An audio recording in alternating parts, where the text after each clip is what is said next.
Bon, bonjour tout le monde. Bon, ça fait quelques jours que j'ai pas fait de partage.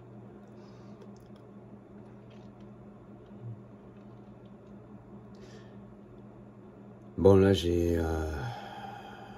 vois vraiment dans quelle réalité nous vivons l'expérience de cette vie actuellement. Pourquoi je vois vraiment, alors je vais vous expliquer ce qu'il en est à l'intérieur, ce que j'ai vécu intérieurement. J'ai vécu la fusion de la création en elle-même, c'est-à-dire que si vous voulez, aujourd'hui, on pourrait dire que je réside en Ptah. Ptah, c'est la langue du créateur. C'est le cœur. C'est l'union du principe féminin et du principe masculin qui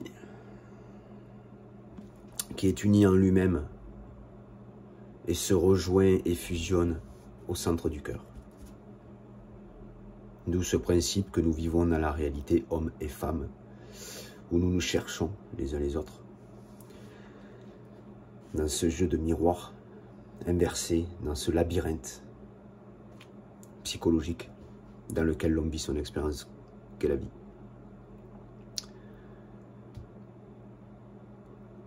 Alors, qu'est la vie? Il vit son expérience qu'est le corps.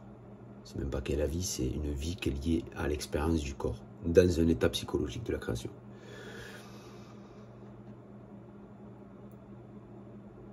Ce qu'il faut bien comprendre, c'est que si vous voulez, on va vivre, l'homme vit actuellement tous les schémas mentaux, psychologiques, qu'il n'arrive pas à comprendre. C'est un petit peu, imaginez que c'est dans une version pyramidale inversée, depuis la gorge, vous partez comme ça à l'envers, et nous vivons entre les deux, là, nous vivons gauche-droite, bien mal, et nous reprojetons à l'extérieur ce qui est unifié dans le cœur. Ce qui est unifié dans le cœur, que l'homme n'a pas réussi à... Enfin, que l'homme n'a pas réussi. C'est que l'homme utilise le corps comme il le souhaite. Le problème, c'est qu'en utilisant le corps à sa manière, il ne vit pas la fusion du principe féminin et du principe masculin à l'intérieur de ce même corps. Puisque à l'intérieur de ce même corps existent ces deux principes, masculin, féminin, cérébral. Ça s'arrête là, pas plus bas. Ok ? Donc ces deux principes sont ici. Mais ils fusionnent, ils vont se rejoindre dans le cœur. C'est ce mariage cosmique qui est au niveau du cœur. Ce mariage cérébral qui est ici. J'ai parlé à un moment donné du mariage cérébral. Eh bien, il se trouve au niveau du cœur. Quand nous le vivons pour ce qu'il est naturellement, cosmiquement,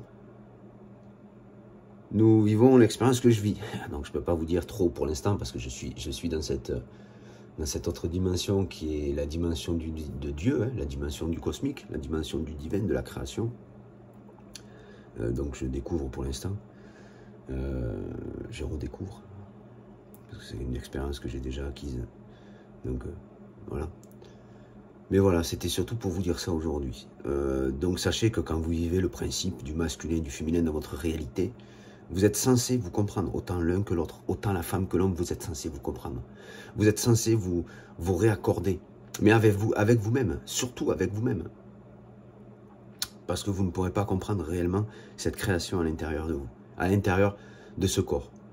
Je reviendrai pour vous expliquer vraiment, de toute façon j'ai fait déjà quelques vidéos pour vous expliquer que l'homme justement était un petit peu dans le moteur du corps, hein, il utilise le corps à sa manière, se prenant lui-même pour le corps, alors que l'homme n'est pas le corps, puisque le corps c'est le créateur qui l'a créé, hein, il ne l'a pas créé avec ses yeux, avec ses mains, avec son nez, avec ses oreilles, avec sa bouche, hein, il a été créé depuis avant que l'existence végétale et animale et humaine existe sur cette terre. D'accord? Donc c'est ce qui précède cette création. D'accord? Donc voilà, donc je voulais vous dire ça aujourd'hui, je m'arrête là. Je vous souhaite une bonne journée et puis je vous dis à bientôt.